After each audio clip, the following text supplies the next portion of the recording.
Trevor Story makes history and further solidifies himself as a major piece for this Boston Red Sox team.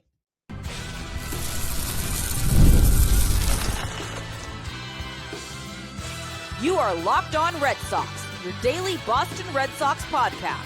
Part of the Locked On Podcast Network, your team every day. Hello and welcome to Locked On Red Sox, your daily Boston Red Sox podcast, part of the Locked On Podcast Network, your team every day. I'm your host, Gabby Maljanian, former ESPN social media associate and current host of the Boston Balling podcast as well. And I am here to bring you the latest in all things Boston Red Sox, Monday through Friday, straight to your favorite podcast feed. And the best part, it's free. So make sure you always tune in because Locked On is here for you every single day. This episode is brought to you by 5 Hour Energy. Enough with boring, flavorless caffeine. It's time to give your caffeine a flavor upgrade with 5 Hour Energy shots. Go to www.5hourenergy.com or Amazon today. I know that sounds delicious. I will absolutely tell you a little bit about it more later, but the Red Sox got a huge, much-needed win last night against the A's in what ended up being a very long game, over 3 hours for this one, but it was worth it, those over 3 hours, because the Red Sox really needed this win and they completely grinded through it. Lots of factors in that game that I'm going to be discussing on today's show, as well as a tough game for Lucas Giolito. He didn't exactly look super sharp, but that feels like an afterthought compared to what took place in this game. Records being set by players, unlikely heroes late in the game were all part of the story of that game. The Red Sox are still in the wild card chase, but there are other teams still in it. The Cleveland Guardians are knocking on the door of a wild card spot. They are 2.5 games behind the Red Sox right now, and the Red Sox need to be careful and continue to win games. They cannot fold and lose a series against the A's. Quick turnaround here, as today's game is an afternoon game at 1:35. So quick turnaround for these teams, but the Red Sox need to go out there and seal the deal with this series and win it. They have momentum after last night's win. Now they need to go out there and get it done. And one player who has had a truly phenomenal season for this Boston Red Sox team that a lot of people didn't expect was Trevor Story. He's owed a lot of apologies from a lot of people, myself included. There were definitely doubts about him going into the season regarding how well he was going to be able to perform, if he was going to sustain a level of success. And while his performance at the plate has cooled down a little bit, he also has shown value in other ways. Before the season started, I did a whole episode of the show on Trevor Story and why you should expect a big season from him, but I truly did not expect it to be what it was. And while his offense is obviously an important aspect of the game, he also plays very sound defense at shortstop most of the time. He does have his mistakes that he makes, but nobody's perfect. He's only human. But an underrated aspect of his game all the way up until this season was his stolen bases, his ability to be fast and put that kind of pressure on opposing pitchers. And the reason why it's being discussed so much now is because he actually set a record in last night's game for the Boston Red Sox. So he, up until last night, was perfect in stolen base attempts. So he had been 30 for 30 on stolen base attempts going into last night's game. Then he stole another base, making it 31 for 31. And then, unfortunately, he ended up trying to steal a base again later on in the game and got caught. So his streak ended. But he actually broke a record by becoming the first player to steal 31 bases without getting caught. Basically, it's a streak of consecutive stolen bases to start a season that ended at 31. Now, there is a factor here with Trey Turner, who is the only one to close out a season altogether without getting caught. So essentially, in order to break that major league record, Story would have had to not get caught at all, because that one's less about just the consecutive stolen bases, but more about how many stolen bases in a row you have in a season and not get caught once. It's about having that 0 on the stat line for stolen bases, which Trey Turner did when he stole 30 bases that year. back in 2023, whereas Trevor Story now has the one blemish, so he's not going to get the major league record for most consecutive stolen bases without getting caught now that he has been caught overall in the major leagues. It's a little bit confusing because it's technically two different records. He holds the American League record for most consecutive stolen bases without getting caught right now, but it's a different record than what Trey Turner holds, because Trey Turner's record, he's the only one right now who still has closed out a season without getting caught. He only got to 30 stolen bases before the end of the year. So if Story had gotten his 31 stolen bases and then continued to steal bases throughout the rest of the season and didn't get caught at all, or just didn't try stealing anymore throughout the rest of this season, then he would have beaten Trey Turner's record. But it's kind of two different records, because one is just a straight up consecutive stolen bases without getting caught, regardless of if that filters into the next season. The other record is most stolen bases in a single season, with putting that 0 on the board for getting caught, as in you went perfect the entirety of the year. So now that Trevor Story was caught, he no longer has the chance to break that MLB record, but he does join an elite club of being just the fourth player since MLB's expansion era in 1961 to go a perfect 30 for 30 to open a season, joining a group that includes Turner in 2023, plus Carl Crawford in 2009 and Vince Coleman in 1989. So all of those guys have gone a perfect 30 for 30 to open a season. But Trey Turner closed out the season without getting caught, which is the difference with some of these other guys. And Trevor Story now has been caught, but his record still holds in the American League of 31 in a row before getting caught. So it's a pretty cool feat that he accomplished in last night's game. And that efficient work on the base paths has been just one of the many highlights in what has been a truly bounce back season for the veteran infielder. People often take the ability to steal bases for granted, and I'm so glad that Trevor Story is being recognized for that speed that he does have. So it's very exciting to watch him out there, and he definitely has made a true argument for being comeback player of the year. When the Red Sox lost on Tuesday night against the A's 2-1 because they just couldn't get anything going offensively, he was still one of the few bright spots in that game. That was an otherwise miserable night for the Red Sox bats. He went 3 for 4 at the plate with his 2 stolen bases in 147 games this season. After Tuesday, he is batting .265 with 24 home runs and 91 RBIs. And after Tuesday night's game, Alex Cora said post-game of him, he's a guy that is using the whole field, even with 2 strikes. Obviously, the instincts running the bases, that's incredible. You go, you're safe. It has to be a great feeling. He's playing good baseball. He's having a great September offensively, defensively, running bases, and we're very happy for him. His blend of speed and pop at the plate has also put him in a small group within Red Sox team history. He's actually just one of 4 Red Sox players in history to record at least 20 home runs and 30 stolen bases in the same season, joining Jarren Duran in 2024, Mookie Betts in 2018, and Jacoby Ellsbury in 2011. So it's all about winning moving forward. And for Story, he said it's not about a streak. It's about winning games and whatever I can do to help the team win. So he wasn't even focused on the record. Earlier on last week, somebody brought it up to him from the media that he was chasing this record. He didn't even know. And that's really special because he's so locked in on helping the team win.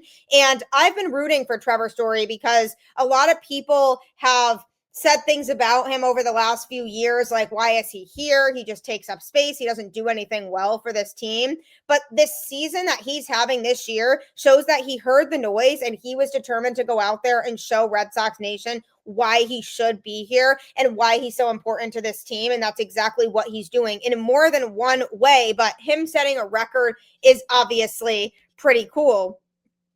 He essentially is definitely a candidate for comeback player of the year, if not the favorite, because of everything that he has been able to accomplish this year.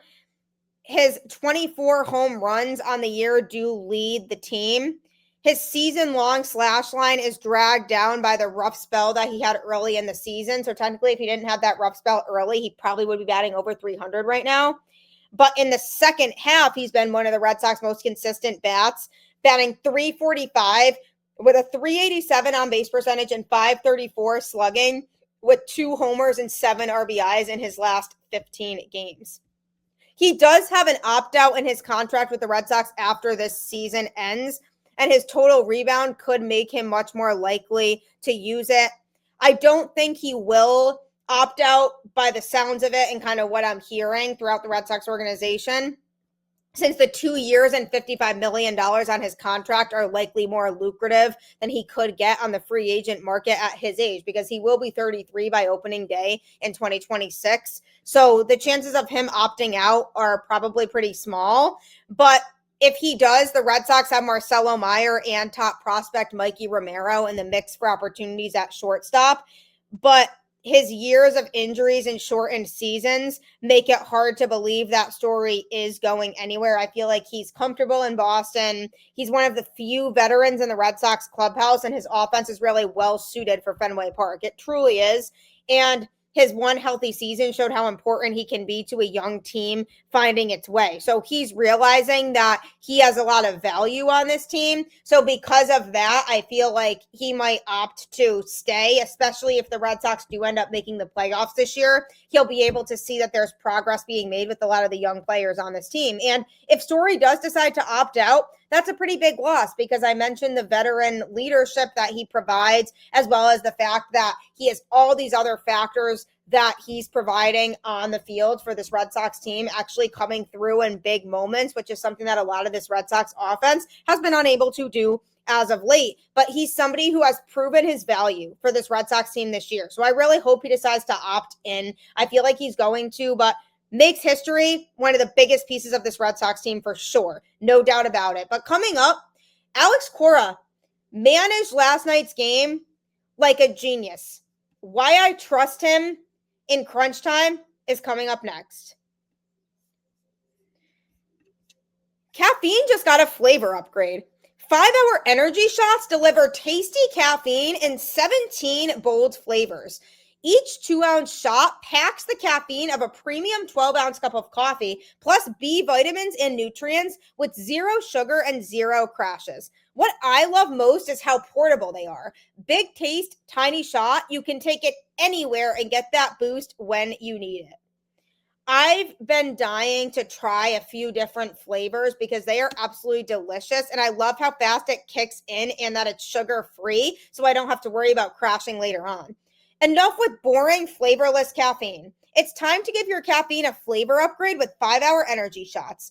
Get the favorites you love, or be bold and try something new in-store and online at www.5hourenergy.com or Amazon today.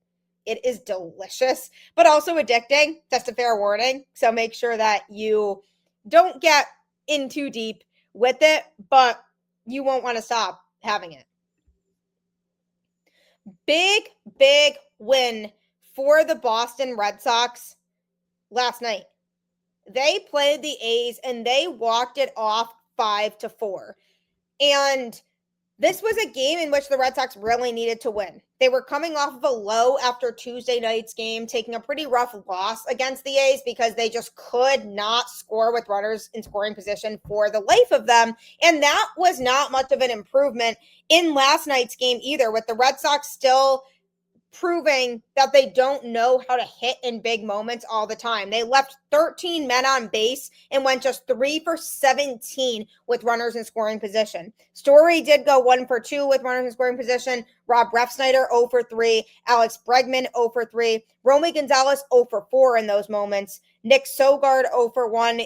Yoshida 2 for 3 with runners in scoring position, and Narvaez 0 for 1. So the Red Sox just did not have a lot of players that could come through once again with runners in scoring position. It has been a consistent pattern for this Red Sox team as of late. And when the A's took a lead late in the game because Justin Wilson came in and had no command coming out of the bullpen, and the Red Sox were down 4-2, it felt like a game that was over. It felt like one of those games in which the Red Sox were not going to be able to climb back in because of the fact that they hadn't really shown a lot lately that they had the ability to climb back in a game like that. And I actually posted it on Twitter. I said, this feels like a game that's over now. And I said, I hope I'm wrong, but we'll see. And the Red Sox proved me wrong. And this is a team that shows resilience. That is an exact example of this Red Sox team not giving up on themselves, which is great. And you need to have that attitude, but you also need to be able to execute. And Alex Cora was a big reason why they were able to execute in this game. He pushed all of the right buttons. Justin Wilson came in out of the pen and obviously didn't have it, but then Justin Slayton pitched. He looked good. When he was out there, Steven Matz came in, also looked good and took care of business. Garrett Whitlock taking care of business. Aroldis Chapman taking business himself and taking care of it too. Zach Kelly also looked good. And then Chris Murphy came in to finish it off. So most of these relievers were on their A game in this game. Justin Wilson was the only one that lacked a little bit of command out of the pen. But Alex Cora, late in the game, Aroldis Chapman pitched the 9th inning when it was a tie game, did give up a couple base runners, but was able to get out of it and keep it a tie game. And then the Red Sox did not score in the bottom of the 9th, so they went to extras. And then in the top of the 10th inning, Zach Kelly was pitching. He recorded 2 outs. He also recorded a strikeout.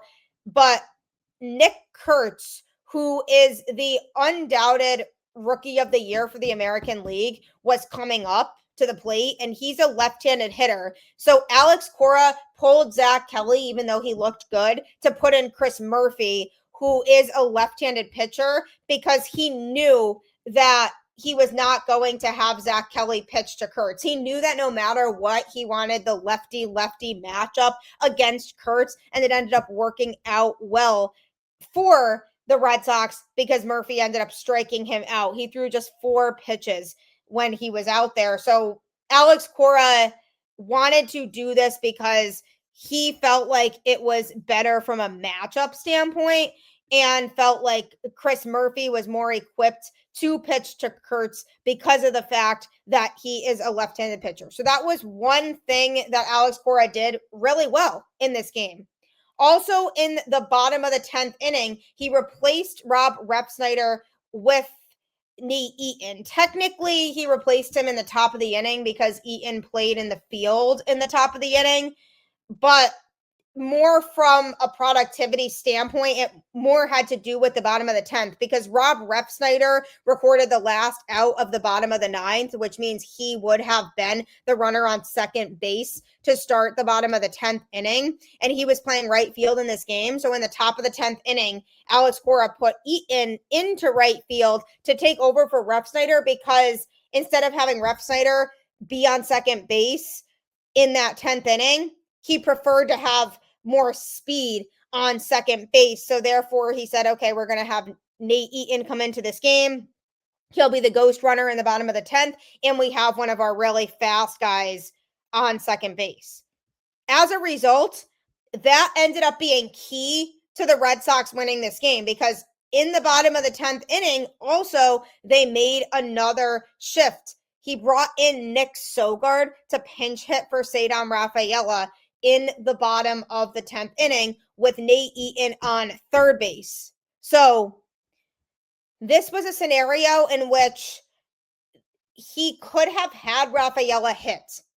But Rafaela, since the All-Star break, has been struggling significantly. And Nick Sogard is currently on a hitting streak. He was coming into his at-bat in the bottom of the 10th inning, riding a 7-game hitting streak and batting over 300 in that time.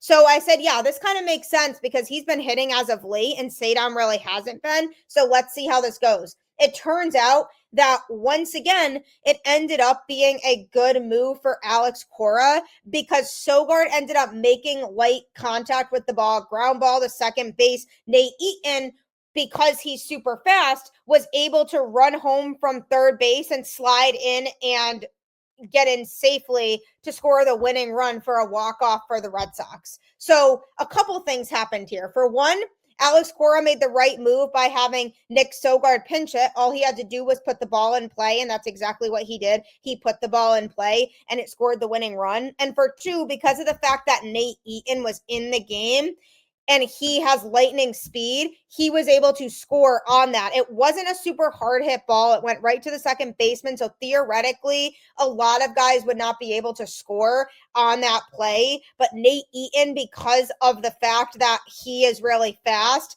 he personally was able to slide in safely. Whereas if he had kept Refsnyder there, it would have been more difficult for him to maybe score the winning run on that week of contact. So again, Alex Cora, it goes back to him pushing the right buttons, utilizing the right guys at the right time to pull off a much needed win for this Red Sox team.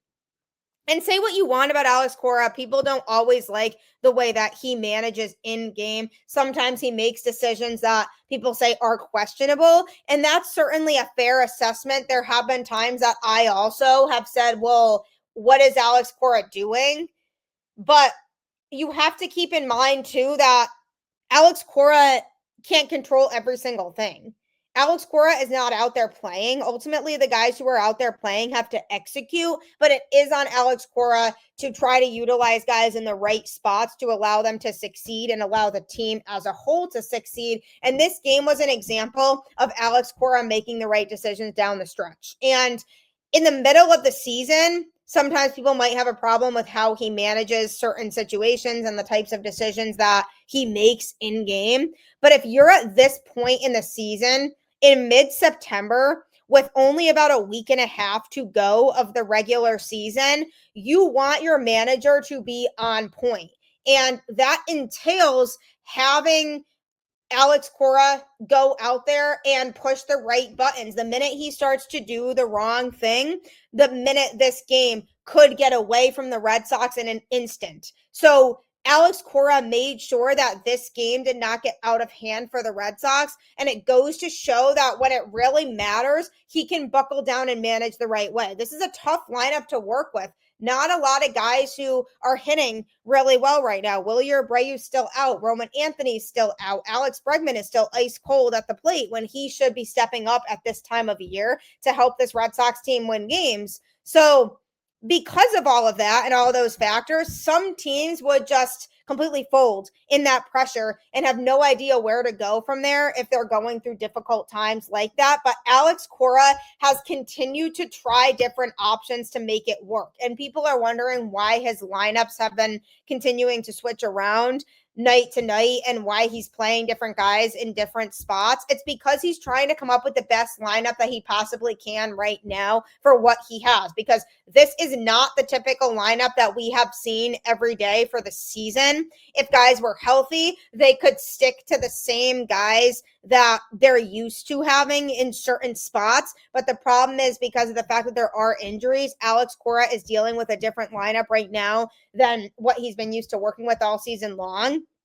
So he's trying to maneuver it so that he can maximize the talent and maximize the lineup that he has in front of him and put guys in the best position to be able to help this Red Sox team win. So there's been a lot of criticism around what Alex Cora has been doing, but it's more from a matchup standpoint, figuring out who makes sense to put where. And once Willie Abreu and Roman Anthony are both back, which hopefully both of them will be at some point soon, then he can throw them back in where they would usually hit, and hopefully it would help balance out the lineup a little bit more again. But Alex Cora has been faced with a tough roster, and he still has this team in a playoff spot right now, so that should say a lot about his leadership ability, and I would definitely trust his managerial decisions down the stretch.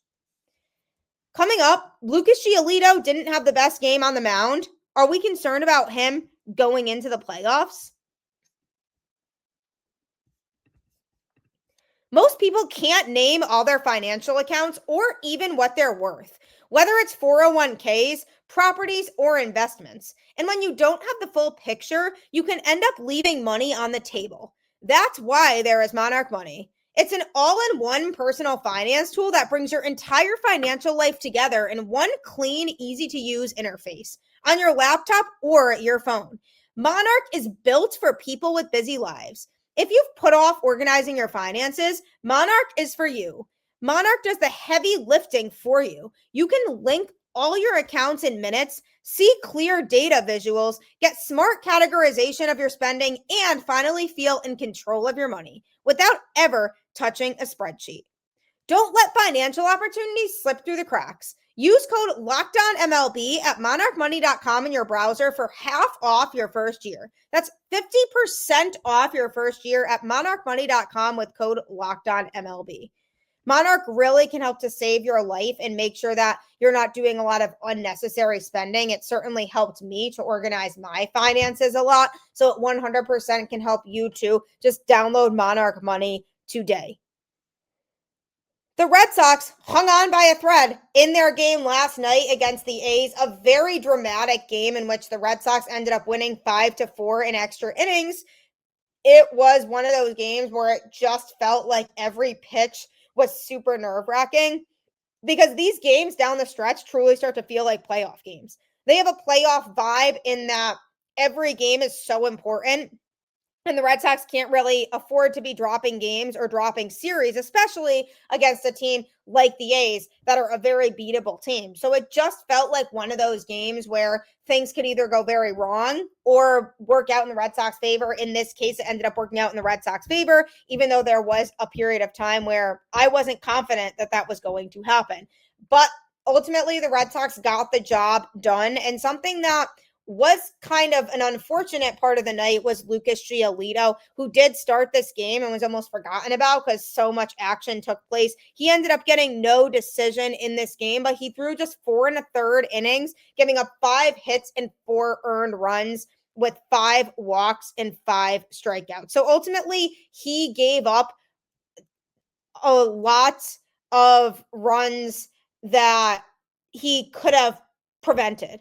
Justin Wilson was physically pitching when 2 of those runs were scored, but they were charged to Lucas Giolito because he came in with a traffic jam on the bases. So Giolito had put those guys on. So technically he was only pitching when 2 of those runs were scored, but the other 2 were also charged to him. The biggest issue with Giolito in this game was his command. 5 walks is not okay. He threw 90 pitches with 55 of them going for strikes, and he now has a 3.46 ERA on the season. Lucas Giolito has been very effective overall at Fenway this year.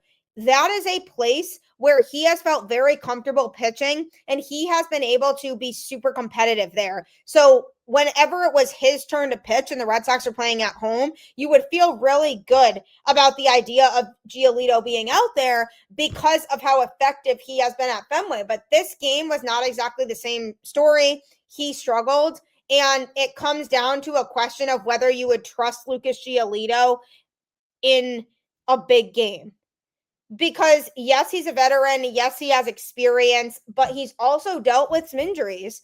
And with how off and on he is, he could flip a switch at any time. Because when we get the good version of Giolito, that version is really good. That version of Giolito is a guy who can beat anybody in the American League.